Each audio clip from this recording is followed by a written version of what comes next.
전능하신 아버지 하나님, 세상 사람들은 십자가를 미워하고 미워할 뿐만 아니라 모독하는데 하나님은 우리들이 십자가의 의미를 깨닫게 하시고 그 십자가를 생각하며 주님의 마음을 닮아가도록 새벽을 깨울 수 있도록 인도하신 것 주여 감사합니다. 하나님께서 건강 주셨기에 새벽을 깨우고 하나님께서 우리들에게 믿음 주셨기에 우리들을 위하여 기도할 뿐만 아니라 우리의 부모, 형제, 이웃을 위하여 기도할 수 있도록 인도하셨으니 감사합니다. 오늘도 그 마음 가지고 새벽을 깨우는 하나님의 살아가는 자녀들을 축복하여 주시고 이들이 진실로 하나님 앞에 기도할 때 응답하여 주심으로 하나님의 사랑이 싹트는 움트는 흐르는 그런 새벽 될 수 있도록 도와주시옵소서. 예수 그리스도의 이름으로 기도하옵나이다. 아멘. 느헤미야서 6장입니다.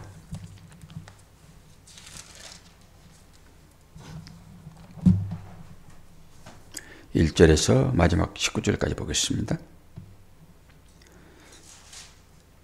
산발락과 도비아가 아라비아 사람 게셈과 그 나머지 우리의 원수들이 내가 성벽을 건축하여 허물어진 틈을 남기지 아니하였다 함을 들었는데 그때는 내가 아직 성문에 문짝을 달지 못한 때였더라. 산발락과 게셈이 내게 사람을 보내어 이르기를 오라 우리가 어느 평지 한 촌에서 서로 만나자 하니 실상은 나를 해하고자 함이었더라. 내가 곧 그들에게 사자들을 보내어 이르기를 내가 이제 큰 역사를 하니 내려가지 못하겠노라. 어찌하여 역사를 중지하게 하고 너희에게로 내려가겠느냐 하며 그들이 4번이나 이같이 내게 사람을 보내되 나는 똑같이 대답하였더니 산발랏이 5번째는 그 종자의 손에 봉하지 않는 편지를 들려 내게 보냈는데 그 글에 이르기를 이방 중에도 소문이 있고 가스무도 말하기를 너와 유다 사람들이 모반하려 하여 성벽을 건축한다 하니 내가 그 말과 같이 왕이 되려 하는도다. 또 내가 선지자를 세워 예루살렘에서 너를 들어 선전하기를 유다에 왕이 있다 하게 하였으니 지금 이 말이 왕에게 들린지라. 그런즉 너는 이제 오라 함께 의논하자 하였기로 내가 사람을 보내어 그에게 이르기를 내가 말한 바 이런 일은 없는 일이요 내 마음에서 지어낸 것이라 하였나니 이는 그들이 다 우리를 두렵게 하고 자하여 말하기를 그들의 손이 피곤하여 역사를 중지하고 이루지 못하리라 함이라. 이제 내 손을 힘있게 하옵소서 하였노라. 이후에 무에다벨이 손자 들라야의 아들 스마야가 두문불출하기로 내가 그 집에 가니 그가 이르기를 그들이 너를 죽이려 올 터이니 우리가 하나님의 전으로 가서 외소 안에 머물고 그 문을 닫자. 저들이 반드시 밤에 와서 너를 죽이리라 하기로 내가 이르기를 나 같은 자가 어찌 도망하여 나 같은 몸이면 누가 외소에 들어가서 생명을 보존하겠느냐. 나는 들어가지 않겠노라 하고 깨달은즉 그는 하나님께서 보내신 바가 아니라 도비아와 산발랏에게 뇌물을 받고 내게 이런 예언을 함이라. 그들이 뇌물을 준 까닭은 나를 두렵게 하고 이렇게 함으로 범죄하게 하고 악한 말을 지어 나를 비방하려 함이었느니라. 내 하나님이여 도비아와 산발락과 여선지 노아다와 그 남은 선지자들 곧 나를 두렵게 하고자 한 자들의 소행을 기억하옵소서 하였노라. 성벽 역사가 52일 만에 엘루몰 25일에 끝나매 우리의 모든 대적과 주위에 있는 이방 족속들이 이를 듣고 다 두려워하여 크게 낙담하였으니 그들이 우리 하나님께서 이 역사를 이루신 것을 알미니라. 또한 그때에 유다의 귀족들이 여러 번 도비아에게 편지하였고 도비아의 편지도 그들에게 이르렀으니 도비아는 아라의 아들 스가냐의 사이가 되었고 도비아의 아들 요하난도 베게라의 아들 무슬람의 딸을 아내로 맞이하였으므로 유다에서 그와 동맹한 자가 많음이라.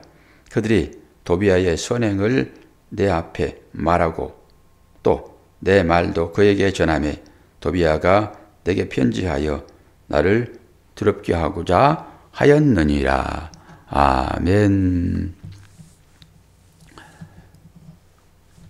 얼마나 많은 어려움들이 있었습니까?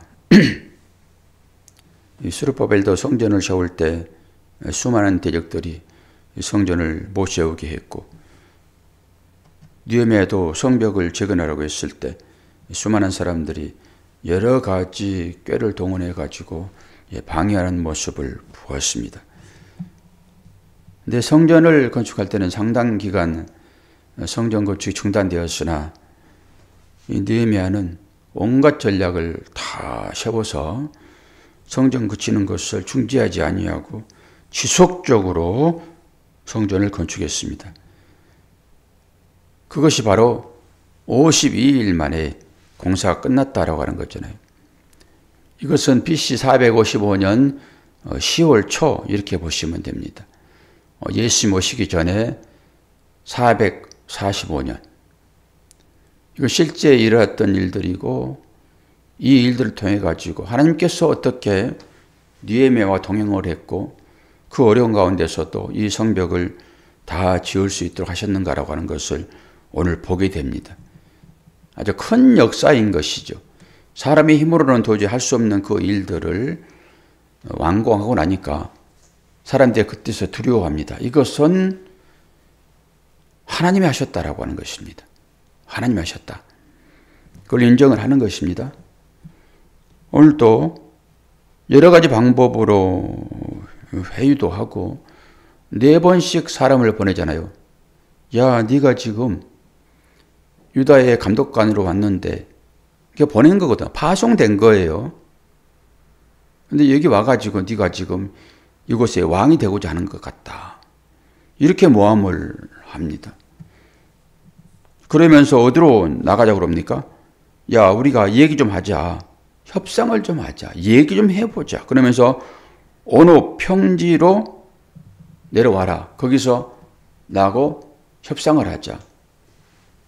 4번씩 얘기를 합니다. 근데 하나님께서 느헤미야에게 지혜를 주셔서 이건 분명하게 계략을 가지고 나를 만나자고 하는구나. 그리고 안 내려갑니다. 그리고 성전을 지금 성벽을 재건하고 있는 상황에서 지금 마음을 다른 데 쓰면 안 되거든요. 내려가지 않았는데 결국 이것이 느헤미야를 죽이고자 하는 것이었다라고 얘기를 합니다. 저는 이 본문을 딱 읽으면서 뭐가 생각을 했습니까? 창세기 가인과 아벨이 딱 생각났습니다. 가인이 어떻게 합니까? 들로 나가자. 무슨 여행 가는 것입니까? 이건 계획적인 음모예요. 우발적이라 하게 되면 용서를 받을 수 있습니다. 형도 감형됩니다. 우발적이라 하게 되면은. 그런데 계획적으로 이거 살인을 하게 되면은 이건 가중됩니다. 딱 가인이 아벨을 그런 방법으로 죽였잖아요. 들로 나가자. 뭐 바람 쐬어 나가는 것입니까? 아니요. 가인은 다 계획을 가지고 있었습니다. 저는 지금 이 산발락과 게셈이 사람을 보내가지고 느헤미야를 오게 하는 것은 바로 딱 그런 것입니다. 느헤미야 죽이면은 끝납니다. 그러니까 진두지휘하는 사람이 어떤 생각을 가지고 있느냐가 중요하지요. 적장 죽이면 전쟁은 끝이잖아요. 옛날에 전쟁의 방법이 다 그렇게 했잖아요. 뭐 다른 병사들을 죽임에 이르게 할 필요 있냐? 너와 나와 둘이 맞짱 뜨자. 그래서 진 편이 이긴 편의 종이 되도록 오케이 하면은 싸우는 것입니다. 느헤미야가 죽어버리면은 이 하나님의 이 거대한 이 일들이 중단되잖아요. 그건 당연히 하나님께서 지키시죠. 느헤미야의 생각을 지혜롭게 만드시죠. 그래 봤더니 딱 그러는 것입니다. 어떻게 해서든지 마귀 사탄은 틈새를 노리는 것입니다. 아직 완벽하게 성벽이 적용되지 않았잖아요. 다 지어졌으나 뭐가 남았습니까? 문 달지 않았다고요. 성벽을 아무리 잘 지어놔도 문 달지 않으면은 그거 아무것도 아닙니다. 근데 물 담기 전까지 이렇게 여러 방면에서 느헤미야의 성벽 재건을 모함하고 그 방해하다가 결국 느헤미야가 그들의 잘못된 계략에 넘어가지 아니하고 끝까지 이 일을 다 진행함으로 성벽 공사가 마무리되었습니다. 그래서 모든 문을 다 닫았습니다. 그리고 마무리되잖아요. 그러면 오늘 우리가 이 말씀을 보면서 어떤 생각을 해야 됩니까?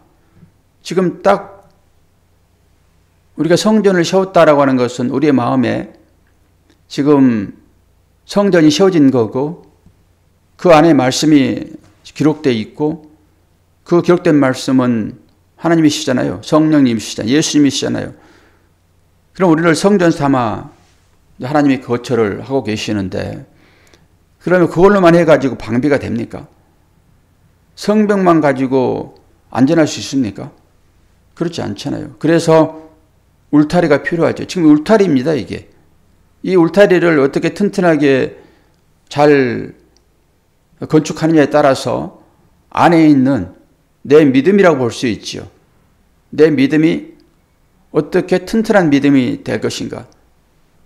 라고 하는 것이 결국 울타리를 어떻게 만드냐예요. 지금 우리는 울타리를 만들고 있는 삶이라고 보면 됩니다. 근데 울타리를 만들 때 여러 가지 재료들을 가지고 만들 것입니다. 어떤 사람은 나무나 짚으로 만들 것이고 어떤 사람은 또 돌을 쌓아서 만들 것이고 다양한 방법으로 울타리를 짓겠죠. 근데 울타리를 지을 때 쉽습니까? 우리는 구원받았다라고 하는 것은 내 안에 주님 계시다라고 하는 거잖아요. 그 주님으로 인하여 구원받는 것이니까. 근데 삶이라고 하는 것은 그대로 우리 노출되어 있는 그런 상태이죠. 오늘 산발락과 이 도비야가 수많은 계획을 가지고 이 성벽을 짓는 것이 방해하잖아요. 그럼 우리의 실제는 어떻습니까? 우리 구원받은 자로서 이 믿음을 가지고 살아가는데 얼마나 수많은 사람 내지는 환경들이 이 건축하고 있는 이 성벽 이것을 못하게 조장하기도 하고 때로는 위협하기도 하고 그런 것들이 무엇일까라고 하는 것을 생각해 보아야 됩니다. 우리는 자유대한민국에서 신앙생활을 아주 자유롭게 하고 있습니다. 우리가 신앙생활을 하는데 주위에서 우리가 신앙생활하는데 방해하는 것이 있습니까? 예전에는 그래도 못된 남편, 그 남편들이 우리 신앙생활하는 그 아내자들 얼마나 괴롭혔습니까? 제가 듣기로는 어떤 사람들은 막 칼을 던지기도 하고 칼을 목에 대기도 하고 이런 환경 가운데서도 우리의 믿음의 어머니들은 신앙생활을 했다고요. 그 믿음이 우리에게 흘러 넘어오는 것입니다. 거기서 졌다 하게 되면 그 믿음이 어떻게 우리한테 흘러 넘어오겠습니까? 근데 지금은 그런 사람들이 별로 없다고요. 지금도 복음을 전하는 그런 선교사들이 많이 있는데 제가 아는 선교사도 터키 가서 선교를 하고 있는데 어렵잖아요. 실제적으로 복음 전하는데 엄청난 지장을 받고 있고 그게 발견되게 되면 쫓겨나게 되고 이제 문자를 주고받기도 하는데 기도라는 말을 못 씁니다. 뭐 당연히 예배라고라는 말을 못 쓰죠. 그냥 손을 모읍니다. 이 정도로만 씁니다. 그리고 기도라고 쓸 때 그냥 기억자만 쓰고 맙니다. 기억, 디귿 이런 식으로. 그만큼 지금도 복음 전하는데 어려움이 있고 그런 환경 가운데 있는 사람들이 있다고요. 그런데 우리는 어떻습니까? 우리는 정말로 아주 자유롭게 예배의 삶을 살고 있잖아요.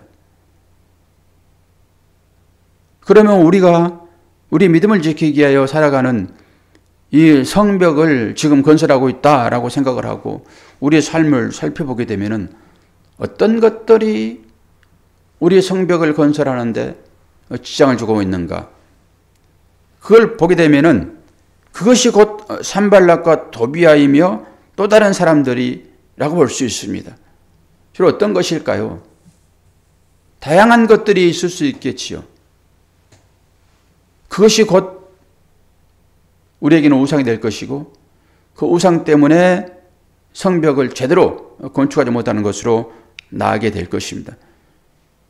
오늘 예배에도 여러 가지 유혹들을 지금 받고 있는 것입니다.